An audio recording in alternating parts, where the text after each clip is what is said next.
नमस्कार, मैं आज 24 लाख स्टूडेंट से बात करना चाहता हूं जिनको नीट पेपर लीक से नुकसान हुआ। सड़क से संसद तक हम आपके साथ खड़े हैं। 24 लाख स्टूडेंट से मैं कहना चाहता हूं, आप अकेले नहीं हो। पिछले 7 साल में 70 बार पेपर लीक हुआ है और 2 करोड़ युवाओं को पेपर लीक से नुकसान हुआ है। एक साथ हम ये लड़ाई लड़ेंगे और ये लड़ाई जीतेंगे। मेन इशू जो है वो हमारा पेपर लीक है। Sir, it's not only about 24 lakh NEET students, it's about whole family. There was a digital leak also this time. हमारे सोशल मीडिया अकाउंट्स बैन किए जा रहे हैं, हमारी वीडियोस डिलीट की जा रही हैं। मेरा माम पूरे सा हम लोग नहीं हो पाता। और आपके हाथ में, अगर आप क्लैरिटी से खड़े हो गए और पीछे नहीं हटे, उन दोनों को आपकी बात माननी पड़ेगी।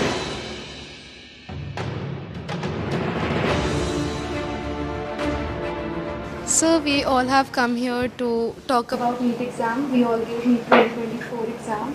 And most of us are 620 plus above who are sitting in this room. Last year 610 was the cutoff. बाकी cutoff 657 पहुंच गई है। 630 जो बेंचमार्क होता है एक रिस्पेक्टेबल स्कोर का, उसमें देखो कंपटीशन तो बढ़ता है। तो जो इन्फ्लेशन रेट है वो 40% से सीधा 400%। सर, सिर्फ ये बोलना कि कंपटीशन बढ़ गया और पॉपुलेशन बढ़ गई, I don't think this justifies the statement. तो जितने भी सो कॉल टॉपर्स थे 720, 715 एंड 718, 709, उनके जो एक्चुअल मार्क्स थे probably they are below even 640. How does that happen? So maybe I feel that there are major 4 reasons. The first one is obviously paper leak. Second was that there was a digital leak also this time, like on Telegram channels, or majorly there were other platforms as well. Third reason was that there were scams going on which were saying that you just have to leave the blank OMR and the people of the NTA, or maybe I don't know from which association, they will fill those OMR. That is cheating basically. Yes. It's cheating, and the grace mark is the 4th point, which is not going to impact that much. Sir, main issue जो है वो हमारा paper leak है, क्योंकि sir सबसे पहले अनुराग जो students था उसने ऑलरेडी स्टेटमेंट्स में कहा है कि एग्ज़ाम लीक हुआ है। सर, एग्ज़ाम लीक हुआ है, उसने ऑलरेडी प्रूवन किया हुआ है। और हम शिक्षा मंत्री श्री धर्मेंद्र प्रधान जी से मिले थे। उन्होंने स्टार्टिंग में कहा था कि एनटीए में कोई ऐसा कुछ गड़बड़ी नहीं हुई है, और जहां पर 2 सेंटर्स पर ये चीज़ देखी गई है उनको हम अभी वहां पर जांच की जाएगी। और हमने मांगे रखी थी कि रीनीट होना चाहिए और सीबीआई जांच होनी चाहिए। बट उन्होंने सीधा जो आंसर दिया था वो दिया था कि सब चीज़ हम सुप्रीम कोर्ट की मानेंगे, जो सुप्रीम कोर्ट फैसला करेगा वही माने।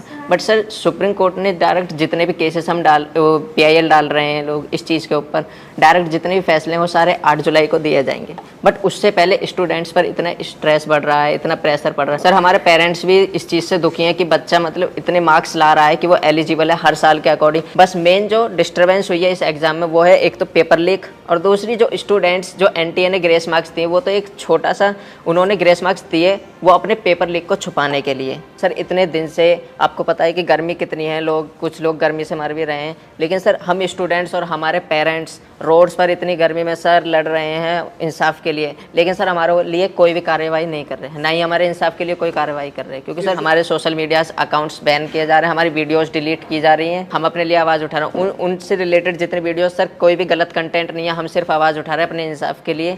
उसमें सर हमारे जो सोशल मीडिया अकाउंट है या यूट्यूब अकाउंट है उनको डिलीट किया जा रहा है, बंद किया जा रहा है। 1 day of the whole year, तो वो हमारा दिन डिसाइड करेगा कि हम डॉक्टर बन रहे हैं कि नहीं। मेरा पापा नहीं है सर, डैड नहीं है, मर गया। तो मेरा मम्मी अकेली है सर। सर, मैं 2 साल ड्रॉप लिया सर। 2 साल में मेरे को स्टडी नहीं हो पा रहा सर। अच्छा से घर में प्रॉब्लम, मनी का प्रॉब्लम, लॉन्ग टर्म में पैसा बजट नहीं हो पा रहा सर।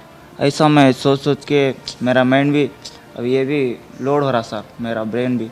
मेरा माम पूरे सर हम लोग नहीं हो पाता, और एक बार नहीं हो पाता सर लॉन्ग टर्म लेना को, ऐसा सोच रहे।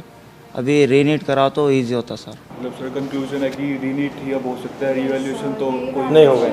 नहीं तो अगर हम आपके लिए 2-3 चीज़ें कर सकें, सरकार के पर प्रेशर डाल पाएँ, तो हमें किस चीज़ों पे बोलना चाहिए? सर, सबसे पहले तो रीनीट जैसा conclusion रीनीट। Yes sir. Sir, second NTA agency जो है वो एग्जाम्स ना ही कंडक्ट कराए, अगर वो नहीं करवा पा रहे हैं, एक्नॉलेज करें कि हम नहीं मैनेज कर पा रहे हैं। NTA as a concept is a failure. Yes. NTA पे हमारा किसी का ट्रस्ट नहीं है NTA पे इस time. First point re-exam, second point NTA is ना कराएं, third point एजुकेशन सिस्टम पे फोकस करें और काउंसलिंग सर से 4 पॉइंट ये कि जो बेसिकली जो ब्लाइंड स्पॉट्स हैं, जैसे कि टेलीग्राम पर पेपर लीक होना, ऑनलाइन पेपर लीक होना, इसके ऊपर भी एक इंक्वायरी होनी चाहिए। Sir, it's not only about 24 lakh NEET students, it's about whole family. फिर सर जो बोर्ड्स का प्रेशर, फिर नीट में परफॉर्म करने का प्रेशर, तो सर बहुत सारे लोग तो मेडिकल ही नहीं लेंगे इस चक्कर में। सर ऐसे क्वालिटी डॉक्टर्स बनेंगे जिनकी क्वालिटी कुछ नहीं है, जो ऐसे ग्रेसिंग मार्किंग करके अंदर गए हैं,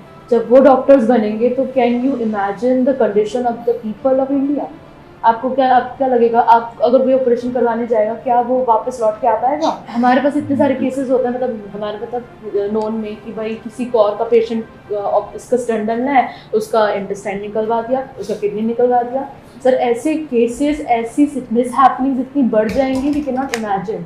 सर जो ये रीनीट का कॉन्सेप्ट है और जो ये रीनीट का कंक्लूजन है, ये बेसिकली दो ही बॉडीज़ हैं इंडिया में जो इसकी पावर रखती हैं। First of all supreme court, जिस पर हम अभी काफ़ी ज़्यादा डिपेंडेंसी शो कर रहे हैं, and second ministry of education. Ministry of education ने यूजीसी नेट का एग्ज़ाम भी कैंसिल किया और उसके अंदर लाइक 1 डे के अंदर उन्होंने एग्ज़ाम कैंसिल कर दिया। एक्चुअली ये दोनों ने इसलिए किया है क्योंकि पॉलिटिकल प्रेशर आया है। यस क्योंकि आप लोग मतलब चुप नहीं बैठे हो। Yes sir. वो दोनों इंस्टीट्यूशंस निर्णय जब लेंगे जब आप प्रेशर डालो। Yes sir. अगर आपने ठीक से प्रेशर डाला और आप पीछे नहीं हटिए, और अगर आप काफ़ी स्टूडेंट्स आ जाएंगे, तो वो दोनों इंस्टीट्यूशंस इसको कैंसिल कर दें। पावर ना कोर्ट के हाथ में है, ना मिनिस्ट्री के हाथ में है, पावर आपके हाथ में है। अगर आपने क्लैरिटी से खड़े हो गए और पीछे नहीं हटे, उन दोनों को आपकी बात माननी पड़ेगी। ठीक है, थैंक यू। आपका जो एस्पिरेशन है, आपका जो विजन है, इसी से देश का विजन बनेगा, इसी से देश की प्रगति होगी। अगर सरकार आपकी रक्षा नहीं कर सकती है तो ऑपोजिशन आपकी रक्षा करेगी। ये जो आपका मुद्दा है, इसको मैं पर्सनली संसद में आपके लिए उठाऊंगा और पूरा का पूरा दबाव हम सरकार पे डालेंगे। धन्यवाद।